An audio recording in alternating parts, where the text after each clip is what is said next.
मुख्यमंत्र्यांकडे मी परवा दिवशी आम्ही गेलो होतो दोघं तिघजण जिल्ह्यातले आणि प्रत्येकाच्या मतदारसंघातले काय प्रश्न आहेत ते मांडण्याचा मी प्रयत्न केला. काय विकासाचे प्रश्न होते.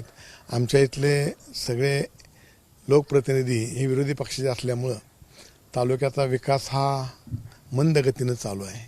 त्यामुळं त्याला अधिक उभारी यावी, भरारी यावी म्हणून करता आम्ही मुख्यमंत्र्याकडे गेलो होतो.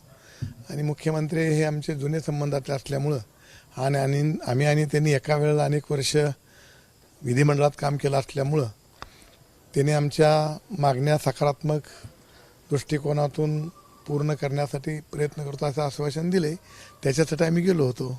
पण मग दुसरीकडे चर्चा अशा आहेत की आपण आता भाजपमध्ये प्रवेश करणार आहात. पालकमंत्र्यांनी यामध्ये शिष्टाई केली आहे किंवा जिल्ह्यातल्या नेत्यांनी शिष्टाई केलेली आहे, विशेषतः सचिन कल्याण शेट्टी असतील, देवेंद्र कुटुंब. काय आता प्रत्येकानं आपला पक्ष वाढवायचा असतोच, त्यामुळे नक्कीच ते प्रयत्नशील आहेत. त्यामुळं मुख्यमंत्री काही निर्णय घेतील त्या निर्णयाला आम्ही दोघं चौघं सकारात्मक अशा प्रकारचा आमचा होकार देऊ आम्ही. पण मला खरं तर आपण गेल्या अनेक वर्षांपासून राष्ट्रवादी काँग्रेस पक्षामध्ये आहात, पूर्वी पवार साहेबांसोबत आहात, अजितदादांसोबत आहात. पण मग अशी कोणती वेळ आपल्यावरती आली की आपल्याला पक्षांतर किंवा अशा पद्धतीनं एक बदल घडवण्याची वेळ आपली आली? काही झालं, मी राजकारणात प्रवेश केला तोच पहिल्यांदा माझे मेहुणे शिवाजीराव पंडित माझे मिनिस्टर आणि विजयशिव मोहिते पाटील आणि आमच्या जिल्ह्यातले काही जुनी जाणती माणसं यांच्या नेतृत्वाखाली, मार्गदर्शनाखाली राजकारणात प्रवेश केला. आणि पवार साहेबांनी मला विधिमंडळात जाण्याचा योग आणून दिला, त्याबद्दल मी त्यांचा आभार मानेन. पण कालांतरानंतर पुन्हा पक्षात 2 राष्ट्रवादी झाल्या आणि आम्ही म्हणजे राष्ट्रवादी अजित पवार गटाचे अध्यक्ष हे अजितदादा हे अतिशय शिस्तप्रिय आणि त्यांचा ती शिस्तप्रियता आम्हाला आवडली म्हणून करता आम्ही त्या पक्षात प्रवेश केला. परंतु पुन्हा असं लक्षात आलं की अध्यक्ष केंद्रीय शिस्तप्रिय, परंतु या राज्यात मात्र त्या पक्षामध्ये बेशिस्तपणा फार वाढलेला आहे. तिथं शिस्तच राहिलेली नाही आहे. तिथं निष्ठेला फारशी किंमत असं मला वाटतं ना खरं म्हणलं तर. आणि त्याच्या उलट भाजपमध्ये आहे, भाजपमध्ये निष्ठेला किंमत आहे. आणि दुर्दैवानं अलीकडच्या काळामध्ये राष्ट्रवादी काँग्रेस पक्ष अजितदादांचा आहे, त्याच्यामध्ये निष्ठेला किंमत नाही असं एकंदरीत आम्हाला जाणवायला लागलं. आणि म्हणून करता त्यांच्याबद्दल मला आजही आदर आहे, उद्याही आदर आहे. परंतु तिथं पक्षात काम करण्यासारखी पक्षाची कार्यपद्धत आता राहिलेली नाही आहे. किंवा सुनील तटकरे साहेबाबद्दल बी माझ्या मनामध्ये आदर आहे, परंतु केवळ आणि केवळ तिथं निष्ठेला, प्रामाणिकपणाला कुठल्याही प्रकारची किंमत नाही आहे हे आमच्या ध्यानात आल्यामुळं आम्ही त्या पक्षापासून थोडंसं अलिप्त राहिलो आहोत. फारसं आम्ही पक्षामध्ये विधानसभा निवडणुकीमध्ये ज्यावेळेस अजितदादा मोहोळला आले होते, इथे स्थानिक विरोधक आहेत आपले उमेश पाटील, त्यांच्यामुळं काही संवाद झाला. पण दादांनी तुमच्या बाजूने भूमिका घेतली आणि त्यामुळे उमेश पाटील पक्ष सोडून गेले होते. आता पुन्हा उमेश पाटील पक्षात आलेत, या सगळ्यांचा जिल्हाध्यक्ष ज्यांना केलं गेलं, या सगळ्यांचा कुठेतरी परिणाम या सगळ्यांना नाही, त्याचा काय संबंध आहे. मी फार बारक्या माणसाबद्दल मी फार बोलत नाही आहे. त्यांच्याबरोबर त्यांची तुलना कुठं तुम्ही जर तालुक्याचे नेते म्हणून करत असाल तर ते दुर्दैव होईल. त्यामुळे त्याचा काही संबंध नाही आहे. मी सांगितलं ना की पक्षात बेशिस्तपणा आलेला आहे, पक्ष निष्ठेला किंमत देत नाही आहे, म्हणून करता आम्ही पक्ष सोडण्याचा निर्णय घेत आहोत, आणखीन घेतलेला नाही आहे. मला खरं तर पक्षांच्या विरोधात काम केल्यानंतर जिल्हाध्यक्षपदाची बढती मिळते, हा एक नवीन ट्रेंड पक्षामध्ये पाहायला मिळतोय आणि तो कुठेतरी घातक आहे. तो भाजपमध्ये नाही आहे म्हणून आम्ही भाजप पक्ष चांगला म्हणतो. एवढं त्याचं उत्तर आमच्याकडनं. दुसरा एक असा विषय आहे की ठरली तारीख काय ठरायचं, त्याला काय लग्न आहे काय? पण मग मला खरं तर अजितदादांनी या संदर्भात काय आपल्याला विचारणा केली का? कारण या बातम्या ज्यावेळेस आल्या अजितदादांकडून काही विचारणा आली का की का जात आहे किंवा जाऊ नाही, मला तर काय अद्याप तर काय नाही. मला अपेक्षा होती. आता कसं आहे, 35 वर्ष मी काम करतोय माझ्या परीनं, त्यामुळं त्यांना जर आम्ही सोडल्यामुळं काय परिणाम होत नाही असं वाटतं असेल तर ते करणार पण नाही आहेत. आणि मला वाटत नाही त्यांच्या पक्षावर काय आम्ही पक्ष सोडला म्हणून परिणाम होईल असं मला वाटत नाही.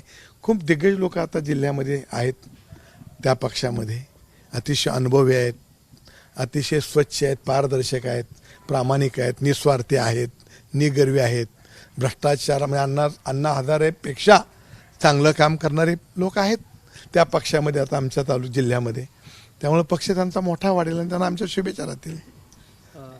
मला खरं तर 2 दिवसांपूर्वीच आपण मुख्यमंत्र्यांची भेट घेतली. त्यानंतर काल तुमच्या पक्षाच्या जिल्हाध्यक्षांनी जे आहे ते आपल्याला खुलं चॅलेंज दिलेलं आहे की माझ्या विरोधात तुम्ही लढून दाखवा, जर मी पराभूत झालो तर राजकारण सोडतो. कसं पाहता? नाही, आम्हाला काय राजकारण सोडायचं नाही आहे आणि आम्ही असं कुणाशीही स्पर्धा करत नाही आहे. पुढचा पैलवानचा तसाच पाहिजे आहे. मी जिल्हा तालीम संघाचा उपाध्यक्ष होतो, त्यामुळं कुस्ती कुणाशी करावी, तो पैलवान कसा असावा ह्याचं ज्ञात मला आहे, बाकीच्या नाही कारण मला माहीत नाही आहे. त्यामुळं अशा लोकांबद्दल बोलणं म्हणजे ही आमची उंची कमी होईल. मला त्यांनी असं देखील आरोप केलेला आहे की मी ज्यावेळेस कृषी मंत्र्यांसोबत या तालुक्या म्हणजे गावामध्ये आलो नगरमध्ये तर माझ्यावर हल्ला करण्याचा प्रयत्न झाला. मात्र त्यांना सुद्धा मोहोळा यायचा आहे, त्यांना सुद्धा पुण्या मुंबईला यायचं आहे, हे त्यांनी लक्षात ठेवावं. कोण कुणाला कमी नसते, कोण कुणाला कमी नसते अशा पद्धतीचे एक वल्गना केली. त्यांना ते खूप लहान व्यक्ती आहे आणि माझं खरं आडनाव गुंड आहे हे फक्त त्यांनी लक्षात घ्यावं. बाकी कशाला त्यांच्याबद्दल काय आव्हान बिव्हान आम्ही देणं इतपत मोठं नाही आहे. त्यामुळं त्यांनाच काय आव्हान द्यायचं आहे ते देऊ द्या, त्यांना काय करायचं आहे ते करू द्या.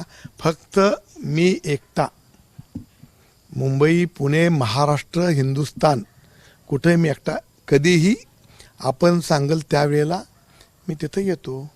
मी येईन किंवा माझा धाकटा नातूसा येईल, माझा एकटा नातूसा जाईल, मी तर जायची गरज नाही आहे. माझा छोटा नातू आहे 5वी 6वीला, तो सुद्धा एकटा जाईल. कुठेही मोहळ तर त्या सोडून ते आपलंच गाव आहे, नरखेड आपलंच गाव आहे, कुठेही जाऊ आपण. खरं तर आपले सहकारी आमदार जे मागच्या वेळेस होते यशवंत द्या, ते देखील खरं तर आपल्या शब्दाबरोबर जात नाहीत, ते देखील सोबत होते या सगळ्या बैठकीमध्ये. त्यांचा काही निर्णय झाला आहे तेही आपल्यासोबत या भूमिकेशी सहमत? आमच्याबरोबर होते म्हणजे म्हणून ते ते ते आमदार आहेत, ते निष्ठावंत आहेत, ते प्रामाणिक आहेत, म्हणून करता जे प्रामाणिक आहेत त्यांच्यावर ते जाणारच आहेत. त्यामुळे ते सुद्धा आमच्या विचाराचे सहमत आहेत असं मला वाटतं. काय त्यामुळे ते आमच्यावर होते. सर काय जागा वाटपाचा काय फॉर्म्युला वगैरे काय ठरलाय? अहो, आम्ही सत्तेसाठी कधीच जात नाही. आम्ही कुठल्याही पक्षात आज मी चॅनलवरच सांगेन की मी मोठ्या साहेबांना किंवा अजितदादांना सुद्धा मी कधी पदं मागितलेलं नाही आहे. माझ्या आमदार आम्ही एक तालुक्याच्या विकासाच्या कामासाठी जरूर त्यांना हट्ट धरला, पण मला कुठलं पद द्यावं, माझ्या मुलांना कुठलं पद द्यावं म्हणून मी जिल्ह्याच्या नेत्यापासून ते राज्याच्या नेत्यापासून कधीही कुणाला मी मागितलेलं नाही आहे आणि ते आमची विचारधारा नाही आहे. आम्ही सत्तेसाठी या तालुक्यात काम करत नाही, तर आमच्या बापदादाचा वारसा आहे, तो वारसा जतन करून जी संघटना आमच्या वडिलांनी तयार केली आहे त्या संघटनेच्या माध्यमातून त्या तालुक्यातील लोकांचा विकास करण्याचा प्रयत्न आम्ही करतो. मला खरं तर आपण पाहिलं की ते सत्ताधाऱ्यांच्या जवळ असतानाचं चित्र कारण सत्ताधाऱ्यांच्या जवळ असतानाचं चित्र दिसतंय. ते म्हणतात की मी हाडाचा शिवसैनिक आहे, एकीकडे एकनाथ शिंदेना समर्थन करताय, आता तुम्ही पण जे आहे ते भाजपात जाताय, या सर्व गोष्टीचा कसा परिणाम होतो? नाही म्हणजे आमदार राजू खरे ते हो. म्हणतात की भाषणात की मी जो आहे तो हाडाचा शिवसैनिक आहे. मग त्याने तिकीट मागायला कशी गेलते? आम्ही तसं कधीही दुसऱ्या पक्षाकडे तिकीट मागायला गेलोच नाही आहे. ज्या पक्षात आहे त्या पक्षातच आम्ही हट्टानं काय मागितलं, पण दुसऱ्याच्यात जाऊन मागून घालवलं नाही, समजलं का? त्यामुळं आम्ही जिथं असू तिथं प्रामाणिकच राहू. मला खरं तर जर पाहिलं तर जवळपास 4 माजी आमदार जे आहेत ते भाजपमध्ये जात आहेत. याचा अर्थ असा आहे का की आता सोलापूर जिल्ह्यातून अजितदादांचा जो पक्ष आहे तो केवळ नावापुरताच उरलेला आहे? कारण एवढे दिग्गज तुमच्यासारखे महत्त्वाचे नेते जे आहेत ते सोडून जात आहेत. काय चुकतंय नक्की अजितदादांचं? काय दादांना ते सांगा. आता तुम्ही त्यांना विचारा. माझ्यापेक्षा खूप मोठे आहेत ते, माझे नेते आहेत ते. त्यामुळे त्यांची चूक काढणं हे इतका मोठा पण मी नाही आहे. त्यामुळे ते तुम्ही त्यांना किंवा त्यांच्या बरोबर काम करणार त्यांना विचारलं तर बरं होईल. एबीपी माझा, उघडा डोळे बघा नीट.